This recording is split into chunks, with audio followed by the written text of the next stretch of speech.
नमस्कार मंडळी, माझं नाव अभिजित फडणीस. माझ्या डॉक्टर अभिजित मराठी चॅनलमध्ये आपलं सहर्ष स्वागत. अनेकांनी अपयश, अडचणी आणि नैराश्यातून यशाकडे या मालिकेचा पहिला भाग प्रसृत झाल्यानंतर मला मुद्दामून व्हॉट्सॲपमधनं निरोप पाठवले, माझं अभिनंदन केलं. एकतर मंडळी स्वतःच्या अपयशाबद्दल प्रांजळपणे बोलत नाहीत, पण मी ते प्रांजळपणे बोलतोय आणि त्याचा उद्देश केवळ एवढाच आहे, आपण कुठेही आपलं अपयश मिरवू नये, खरं म्हणजे यश देखील मिरवू नये. अपयश आणि यश या दोन्हीकडे समत्वाने बघावं, हाच भगवान श्रीकृष्णांचा संदेश आपल्याला नाही का? परंतु मंडळी, अपयश आल्यानंतर मात्र आपली मनस्थिती कशी होते हे मी अनेक वेळा अनुभवलेलं आहे, वेगवेगळ्या आयुष्याच्या टप्प्यामध्ये, वेगवेगळ्या विषयांमध्ये. आणि त्यातून जे प्रयत्नपूर्वक मी यशाकडे जाण्याचा प्रयत्न केलेला आहे, तोही केवळ ईश्वर कृपेने, माझ्या वाडवडिलांच्या आशीर्वादाने. परंतु अपयशाकडनं यशाकडे जाण्याचा काही एक विशिष्ट मार्ग मात्र नक्की आहे. त्याच्यासाठी कष्ट करण्याची आपल्याला आवश्यकता असतेच. आणि म्हणून आजचं जे पहिलं पुष्प आहे, कारण मी गेल्या वेळेला सुतोवाच केलं होतं की मी माझ्या वेगवेगळ्या अपयशांबद्दल बोलणार आहे.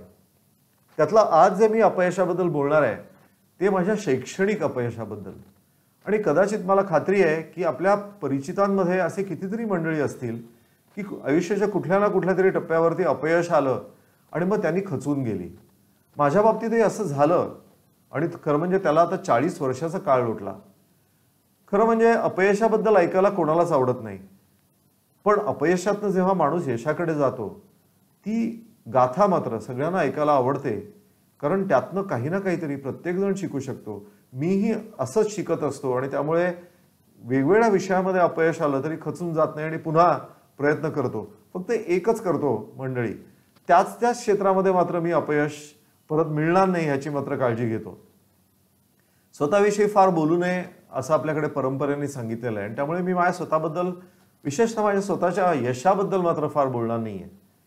परंतु मंडळी, मला सांगा, अपयशाबद्दल जर मला बोलायचं असेल तर यशाबद्दलही मला सांगायला नको का?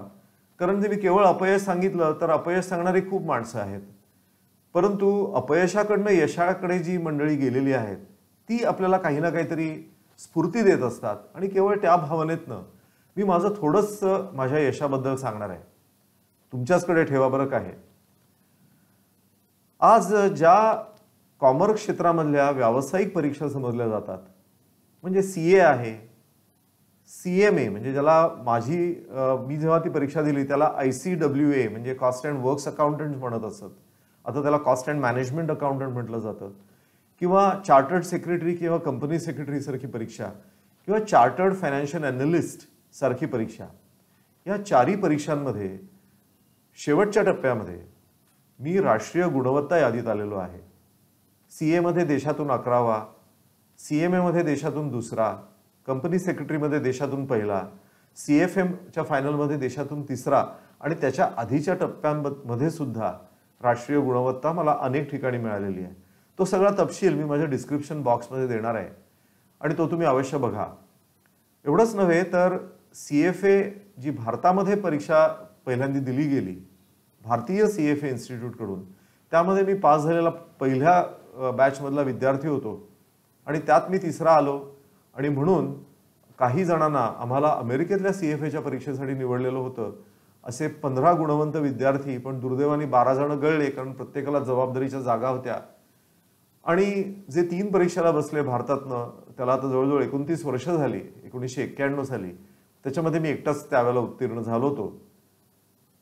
मंडळी, सांगायचा उद्देश एवढाच की ह्या यशाबद्दल मी आता एवढ्यासाठी सांगतोय की ह्या सगळ्या प्रवासाची सुरुवात मात्र माझी दारुण अपयशाने झालेली आहे. आणि म्हणून ज्या विद्यार्थ्यांना सुरुवातीला अपयश मिळालेलं आहे त्यांना कुठेतरी धीर यावा, त्यांच्या चुकांची त्यांना कुठेतरी जाणीव व्हावी, त्यातनं त्यांना मार्ग मिळावा आणि त्यातून त्यांनी दैदिप्यमान अशी प्रगती साधावी, हाच केवळ ह्याचा उद्देश आहे. म्हणून मगाशी मी म्हटलं की तुम्ही हा व्हिडिओ ऐकत असाल तरी माझ्या यशाची जी काही मी तुम्हाला आता सांगितलं ते केवळ तुमच्यापुरतं ठेवा. आता प्रोफेशनल परीक्षा कठीण का जातात? आपल्याला बऱ्याच वेळा आपण ऐकतो की CA खूप कठीण आहे, CMA खूप कठीण आहे. याला कारण असं की ज्या इतर परीक्षा असतात त्याला टर्म किंवा सेमिस्टर पद्धती असते आणि त्यामुळे काय होतं की थोडे थोडे पेपर आपण दर 6 महिन्यांनी किंवा 3 महिन्यांनी देत असतो आणि ते त्यामानाने खूप सोपं जातं. परंतु प्रोफेशनल परीक्षांमध्ये काय होतं की अनेक वेळा ते विषय आपल्याला खूप काळ अभ्यास करून एकत्रितपणे द्यायला लागतात आणि विशेषतः ज्यांना गुणवत्ता यादीत यायची इच्छा असते आणि जी बहुसंख्य लोकांना असते त्यांना हे सगळे पेपर एकत्र द्यावे लागतात. आणि अर्थातच अशी मुभा असते की तुम्ही त्याला ग्रुप वाईज म्हणजे त्या पेपरचे जे समूह असतात 3-3-3 किंवा 4 आणि 4 अशा समूहामध्ये देखील तुम्ही परीक्षा देऊ शकता. आणि काही विद्यार्थी ज्यांना आत्मविश्वास थोडा कमी पडतो ते असे समूहामध्ये परीक्षा देतात. परंतु जर गुणवत्ता यादीत यायचं असेल तर ह्या सगळ्या परीक्षा एकत्रित द्याव्या लागतात. तुम्हाला गंमत सांगतो, मी जेव्हा 1983 साली म्हणजे आता 37 वर्ष होतील CMA किंवा ICWA ची फायनल परीक्षा दिली त्यावेळेला 5 दिवसामध्ये मला 9 पेपर द्यायचे होते. त्याच्या आधी मी CA ची आर्टिकलशिप करत होतो. जॉन्सन अँड जॉन्सन नामक एका अतिशय नामांकित कंपनीमध्ये इंडस्ट्रियल ट्रेनी होतो. त्यामुळे त्या परीक्षेला सगळे पेपर घेऊन एकत्र बसावा हा विषय जेव्हा मी लोकांना सांगत होतो तेव्हा लोकांनी मला वेड्यात काढलं की अरे तुझ्याकडे वेळ नाही, तू का असं उपद्व्याप करतोयस. परंतु जेव्हा मी माझ्या अपयशाबद्दल तुम्हाला सांगेन त्यावेळेला ही माझी मानसिकता का निर्माण झाली हे तुम्हाला कळेल. आणि मी ती परीक्षा 1 महिना मला परीक्षेची पूर्ण वेळ असून सुद्धा अतिशय चांगल्या प्रकारे म्हणजे देशातून दुसरा येऊन उत्तीर्ण झालो. अर्थात त्याही वेळेला मला खूप अडचणी आल्या आणि त्या सगळ्या मी आता सांगत बसणार नाहीये. परंतु माझ्या अपयशाबद्दल मी तुम्हाला मात्र नक्की सांगणार आहे. आणि माझं अपयश हे 1979-80 म्हणजे त्याला आता 40 वर्ष होऊन गेली त्या काळी आलं होतं. मी पहिल्या भागामध्ये देखील उल्लेख केला होता की 6 वर्ष मी माझ्या आईवडिलांपासून दूर म्हणजे माझ्या वडिलांच्या चुलत्यांकडे वडिलांच्या काकांकडे पार्ल्याला राहिला होतो. पार्ल्याला राहण्याचा माझ्या आजोबांच्या आणि आजीच्या सहवासाचा मला प्रचंड फायदा झाला. परंतु ती पौंगडावस्था अशी असते की ज्यावेळेला आपल्या आईवडिलांजवळ आपण असतो तर बरं झालं असतं असाही काळ येतो. कारण आईवडिलांशी आपण मोकळेपणे बोलू शकतो. आजी आजोबा पण माझे खूप मोकळे होते पण त्यांच्याशी बोलणं हे मला सहज शक्य नव्हतं म्हणून कदाचित असेल. पण 1979 आणि 80 हे वर्ष मात्र मला खूप अडचणीचं गेलं, विशेषतः अपयशाचं गेलं. मी 10वीला बोर्डात यावं या अपेक्षेने ते मला पार्ल्याला राहायला घेऊन आले होते. आणि 10वीला खरे म्हणजे मला चांगले मार्क मिळाले पण इतिहास भूगोलामध्ये केवळ 70 मार्क मिळाले 100त आणि बोर्डातला माझा क्रमांक 8 मार्कांनी चुकला. आता कोणी म्हणेल की बाबा तू हुशार विद्यार्थी दिसतोयस. पण मंडळी प्रोफेशनल परीक्षांचा जेव्हा विचार करतो त्यावेळेला या हुशारीचा काही उपयोग नसतो. त्यावेळेला अधिक व्यवस्थित तयारी करणं हे महत्त्वाचं असतं. अतिशय बुद्धिमान मुलं सुद्धा या परीक्षांमध्ये उत्तीर्ण होत नाहीत आणि माझ्यासारखी थोडीशी अबोव ॲव्हरेज मुलं सुद्धा याच्यामध्ये चांगले यश मिळवू शकतात. पण मी आता सांगतोय माझ्या अपयशाबद्दल. बोर्डामध्ये माझा 10वीतला नंबर चुकला, 12वीला पण काही मला खूप मार्क मिळाले असं नाही पण कॉलेजमध्ये मी 3रा आलो होतो. आणि त्यानंतर जेव्हा FY BComला त्याबरोबर जेव्हा CA एंट्रन्स परीक्षेला मी तयारी करत होतो त्यावेळेला मी चक्क क्लास लावला होता. मंडळी मी कॉमर्सच्या बाकी कुठल्याच परीक्षेला अगदी CA ICWA कंपनी सेक्रेटरी कुठल्याच परीक्षेला मी नंतर क्लास लावला नाही पण CA एंट्रन्सच्या मात्र मी क्लासला जात होतो. एक तर मराठी माध्यमात शिकलेला त्यामुळे कदाचित थोडीशी भीती असेल की आपल्याला ह्या प्रोफेशनल परीक्षाचा अभ्यास करताना झेपेल की नाही. आणि चक्क CA एंट्रन्सच्या पहिल्या परीक्षेमध्ये जेव्हा मी पहिल्यांदा बसलो त्यावेळेला मी चक्क नापास झालो. आता थोडी माझी पारिवारिक पार्श्वभूमी सांगतो. माझे वडील अतिशय उच्च शिक्षित होते, VJTI मध्ये इंजिनियर झालेले होते. परंतु एका मित्रांनी त्यांना अशी ऑफर दिली की तुझी एवढी चांगली नोकरी आहे ती सोड पण माझा जो उद्योग आहे तो उद्योग सध्या अडचणीत आहे पण त्याला जर तू टर्न अराउंड केलंस आणि 2 वर्षामध्ये किंवा जो काही काळ लागेल त्याच्यामध्ये जेव्हा तू टर्न अराउंड करशील त्यानंतर आपल्या दोघांची ही अर्धी भागीदारी असेल. परंतु तोपर्यंत तू पगार न घेता हे सगळं काम कर. आणि त्याप्रमाणे माझ्या वडिलांनी 2 वर्ष कष्ट केले. जेव्हा त्या उद्योगाला ऊर्जित अवस्था आली त्यावेळेला त्यांच्या मित्राचे बुद्धी फिरली आणि 2 वर्षाचा पगारही नाही आणि नंतर भागीदारीही नाही अशा विमनस्क अवस्थेत त्यांना दुर्दैवाने स्वतःचा व्यवसाय सुरू करायला लागला. आणि माझ्या आईला काही नोकरी सोडणं शक्य नव्हतं. तिने वयाच्या 18व्या वर्षी नोकरीला सुरुवात केली. तिच्या पारिवारिक गरजा म्हणून तिच्या भावंडांच्या शिक्षणाच्या दृष्टीने असेल, माझ्या आजोबांनी तिला अक्षरशः 18व्या वर्षापासूनच तिला नोकरी करणं तिला भाग हे होतं आणि त्यामुळे ती बिचारी नोकरी करत राहिली आणि त्यामुळे मध्यमवर्गीय कुटुंब असून सुद्धा मी थोडेसे कनिष्ठ मध्यम वर्गात काहीसे ढकलले गेलो आणि त्यामुळे आई वडिलांच्या अपेक्षांचं ही जाण मला होती, पण कधी कधी मंडळी त्याचं बोझं देखील आपल्याला होतं आणि कदाचित तसं झालं असेल. पण सीए एंट्रन्सला मी 1979 साली चक्क नापास झालो आणि त्यानंतर 1980 मध्ये फर्स्ट इयर बीकॉमच्या परीक्षेला मी अर्थातच बसणार होतो आणि त्यावेळेला मंडळी बीकॉमची जी रचना होती ती थोडीशी आताचं साधर्म्य असलेली, परंतु ती 2च वर्ष तशी होती जुन्या प्रकारामध्ये 1982 आणि 1983च्या बीकॉमला मुंबई विद्यापीठामध्ये, आणि ज्याच्यामध्ये FYचे 5, SYचे 4 आणि TYचे 4 असे 13 पेपर त्याच्यामध्ये क्लास दिला जात असे.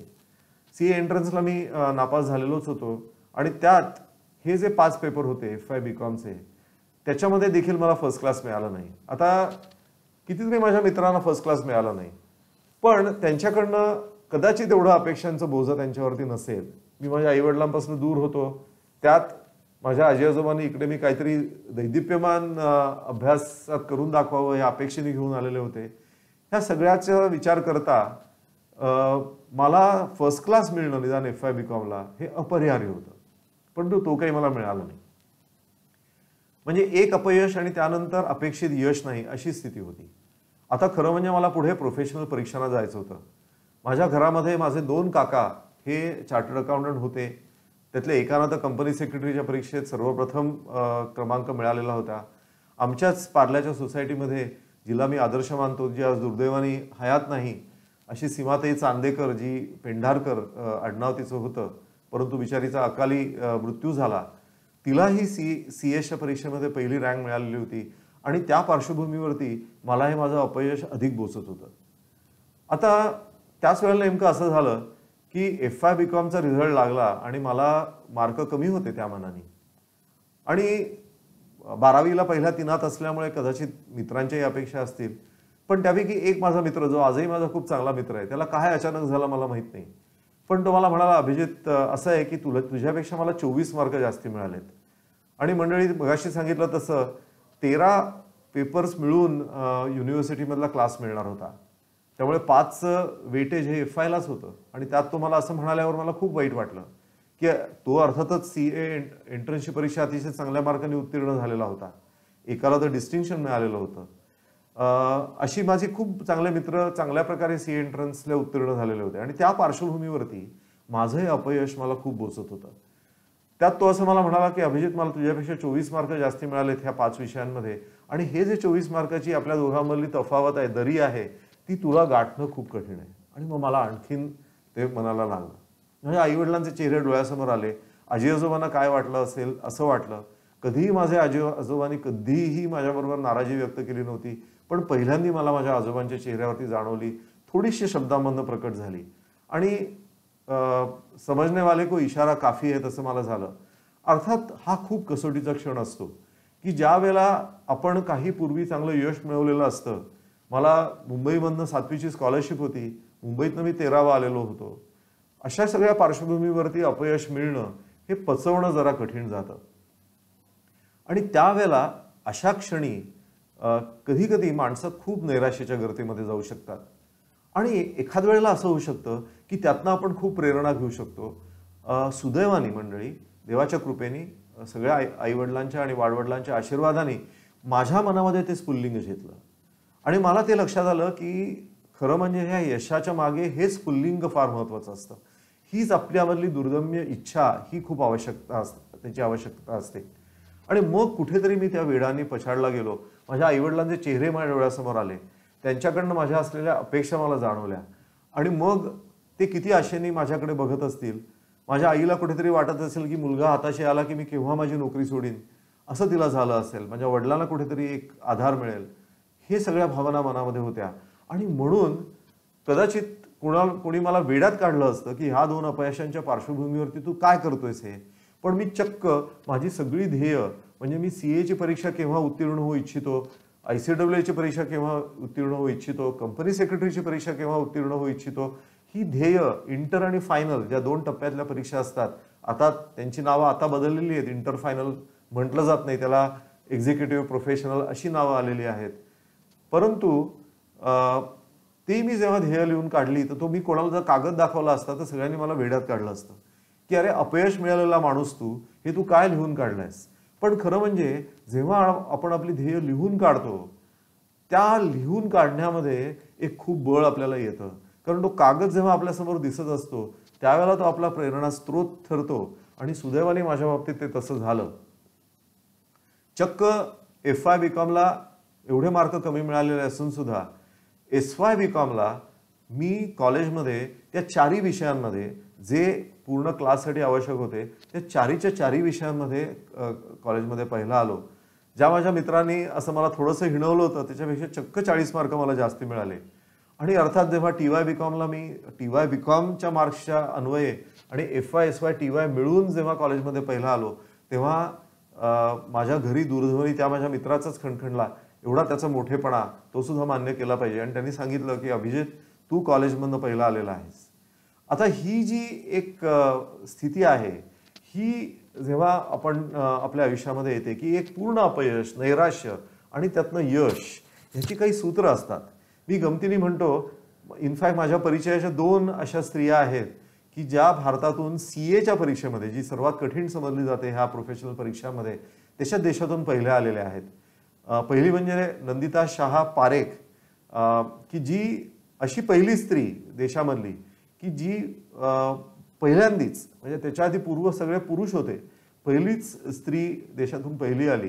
त्यावेळेला तिचा अर्थातच यथोचित सत्कार आणि गौरव झालेला होता. आणि त्यानंतर वैशाली दिवेकर नावाची मराठमोळी, आता तिचं नाव वैशाली आनंद कुमार आहे, ती तर मुलगी अशी आहे की ती कधी दुसरी आलीच नाही. CAला पहिली, ICWला पहिली, CA इंटरला पहिली, ICW इंटरला पहिली. म्हणून मी त्यांना गमतीने म्हणतो की लोकांना मार्गदर्शन करायला तुम्ही योग्य नाही, मी योग्य आहे, कारण तुम्ही तर सदैव यश मिळवलेलं आहे. माझ्यासारखा तरुण जेव्हा अपयशाकडनं यशाकडे जातो त्यावेळेला त्यातनं अनेकांना धीर मिळतो. आणि माझा मंडळी अनुभव असाच आहे. अनेक जण माझ्याकडे हताश झालेले जेव्हा भेटायला आले तेव्हा मला हेच जाणवायचं, कोणीतरी त्यांच्या मनामध्ये या सगळ्या परीक्षा खूप कठीण आहेत असं अवडंबर त्यांच्या मनामध्ये घातलेलं होतं. परंतु मी जे पहिली गोष्ट केली त्यांना सांगितलं की ह्या परीक्षा कठीण नाहीत, या परीक्षांचा आणि हुशारीचा देखील काही संबंध नाही, पण या परीक्षांचा आणि यशाचा संबंध हा एक विशिष्ट प्रकारे आपण अभ्यास करण्यामध्ये जातो, आपल्या वेळेचं उत्तम नियोजन करण्यामध्ये जातो. आणि म्हणूनच मंडळी हा एपिसोड संपायच्या आधी मी तुम्हाला हेही सांगणार आहे की माझं जो इंग्रजी चॅनल आहे त्याचं नाव आहे डॉक्टर अभिजित फडणीस, अर्थात ती तुम्हाला इंग्लिशमध्ये टाईप करावी लागतील. त्याच्यामध्ये तुम्ही गेल्यानंतर success mantras for professional exams नावाची 21 व्हिडिओची सिरीज आहे. तसंच हाच जो चॅनल आहे डॉक्टर अभिजित मराठी चॅनल त्याच्यामध्ये देखील तुम्हाला वाटचाल यशाकडे नावाची माझी ठाण्याच्या केबलवरती घेतली गेलेली मुलाखत आहे, ज्याच्यामध्ये ह्या मी सूत्रांचा उल्लेख केलेला आहे. पण सगळ्यात जर काही महत्त्वाचं असेल तर आपली इच्छाशक्ती, या इच्छाशक्तीच्या जोरावरती आपण अनेक बदल घडवू शकतो. आणि म्हणून एक विशिष्ट चांगल्या पद्धतीने अभ्यास करणं, उगाच घोकमपट्टी किंवा वाचनावरती भर न देता विचारावरती भर देणं. आज दुर्दैवाने खूप क्लासवरती अवलंबिता आलेली आहे. मगाशी मी सांगितलं फक्त CA एंट्रन्सच्या परीक्षेसाठी मी एकमेव क्लास लावला आणि त्याच्यात अपयश आलं. त्यानंतर मी कधीही क्लासकडे वळून बघितलं नाही. त्यामुळे तुम्ही क्लासमध्ये जात असाल तरी मला त्याचा विरोध नाही, परंतु स्वतःचे विचार, स्वतःची पद्धती ह्याचा आग्रह तुम्ही धरा आणि पंगू होऊ नका, ही मात्र विनंती माझ्या सगळ्या तरुण मित्रांना मी करणार आहे. कारण क्लासला गेल्यानंतर एका प्रकारचं पंगुत्व आपल्याला येतं, आपण कोणावर तरी सदैव अवलंबून आहोत ही भावना येते आणि ती भावना आपली जाता जात नाही. आणि मग नंतर अशा परीक्षांमध्ये चांगलं यश जरी मिळालं तरी पुढे प्रत्येक वेळेला कोणीतरी मला समजावून सांगावं आणि मग मी तो विषय पुढे नेईन, ही एक मनस्थिती होते. त्याच्यापासून आपण दूर राहायला पाहिजे. आणि मग बऱ्याच वेळेला अशा अडचणी येतात की अशा परीक्षा देताना आपल्याकडे पुरेसा वेळ नसतो. मी आणखीन एक गोष्ट तुम्हाला सांगणार आहे. कदाचित आपल्यापैकी काही जणांना प्रश्न पडला असेल की ह्या 4 परीक्षांमध्ये रँक मिळाली, हा माणूस काही खोटं बोलतोय की काय. कारण बऱ्याच वेळेला परस्पर एक्झम्पशन्स असतात. म्हणजे उदाहरणार्थ जर ICWA किंवा CMA झालेलं असेल तर अनेक पेपर्सना कंपनी सेक्रेटरीच्या परीक्षेमध्ये हे एक्झम्पशन मिळतं, सगळ्या पेपरना बसावं लागत नाही. पण जर तुम्ही सगळ्या पेपरला बसला नाही तर तुम्हाला रँक मिळत नाही, तुम्हाला राष्ट्रीय गुणवत्ता यादी देता येत नाही. म्हणून अनेक ठिकाणी मला एक्झम्पशन असून सुद्धा मी ते सोडून दिलं आणि त्या परीक्षांना परत एकदा बसलो. म्हणजे उदाहरणार्थ CA ICAA मी 1983-84 मध्ये झालो आणि 1987 जेव्हा मी कंपनी सेक्रेटरी झालो, त्या दोन्ही इंटर आणि फायनलच्या परीक्षांमध्ये जवळजवळ 40% पेपर्स हे मी सोडून दिले असते तरी चाललं असतं. पण तरी सुद्धा मी सगळ्या पेपरना परत एकदा बसलो, माझी नोकरी सांभाळून. आणि खरं म्हणजे CA एंट्रन्स, मला माफ करा, कंपनी सेक्रेटरीच्या इंटरच्या परीक्षेमध्ये चक्क मला फक्त 6 दिवसाची रजा होती. त्या 6 दिवसाच्या रजेत सुद्धा मी देशातनं पहिला आलो, इंटरला पण, आणि नंतर फायनलला देखील पहिला आलो. CFAला सुद्धा सगळ्या लेव्हल्सनं मला रँक मिळाल्या आणि ते माझ्या नोकरी व्यवसाय सांभाळून. अमेरिकेतली CFA परीक्षा दिली, ती सुद्धा माझे इथल्या जबाबदाऱ्या सांभाळून. मी एका ठिकाणी चीफ अकाउंटंट आणि कंपनी सेक्रेटरी होतो आणि त्यात संपूर्ण कॉम्प्युटरायझेशनची जबाबदारी 30 वर्षापूर्वी माझ्यावरती होती. ते सगळं सांभाळून ह्या परीक्षा मी दिल्या. पण ह्या सगळ्या परीक्षा देत असताना मला काही शारीरिक अडचणी देखील आल्या. मी अर्थात त्या पुढच्या माझ्या भागामध्ये त्याबद्दल सांगणार आहे की मला शारीरिक अडचणी काय आल्या आणि त्या शारीरिक अडचणीचं मी निवारण कसं काय केलं. हे सुद्धा एका प्रकारे माझ्यासमोरची खूप मोठी अडचण होती. विशेषतः जे प्रोफेशनल्स आहेत, त्यांना काहीतरी प्रोफेशनल करिअर करायचं आहे, त्यांना शारीरिक फिटनेस हा फार महत्त्वाचा असतो आणि तो सगळ्याच बाबतीत असतो, केवळ शारीरिक नव्हे तर इतरही काही बाबतीमध्ये. त्याचं विवेचन मी पुढच्या भागामध्ये करणार आहे. पण तोपर्यंत मी खाली ह्या डिस्क्रिप्शन बॉक्समध्ये जे काही मी लिंक्स दिलेल्या आहेत, वाटचाल यशाकडे मराठी चॅनलवरच्या आणि success mantras for professional exams या इंग्लिश चॅनलवरच्या माझ्या, त्या अवश्य लोकांपर्यंत शेअर करा. विशेषतः जी मराठी माध्यमातून मुलं आलेली आहेत, बऱ्याच वेळा आत्मविश्वास नसतो, पण मी तुम्हाला खात्री देऊन सांगतो की मराठी माध्यमातल्या मुलांच्या संकल्पना खूप स्पष्ट असतात आणि त्यामुळे थोडासा आपण भाषेच्या बाबतीत प्रयत्न केला, त्याबद्दलच्या अपयशाबद्दल पण मी बोलणार आहे आणि त्यात सुद्धा मी अपयशाकडनं यशाकडे कसा गेलो तेही मी तुम्हाला सांगणार आहे, पण ते पुढच्या भागांमध्ये. आज तुम्ही हा भाग ऐकून घेतलात त्याबद्दल खूप खूप धन्यवाद. तुम्ही हा भाग अवश्य लोकांकडे शेअर करा. माझ्या यशाबद्दल नाही सांगितलं तरी चालेल, पण एवढं जर सांगितलं की हा माणूस अपयशाकडनं यशाकडे गेलेला आहे, तरी सुद्धा मला खूप मोठी पावती मिळाली असं मी समजेन. खूप खूप धन्यवाद.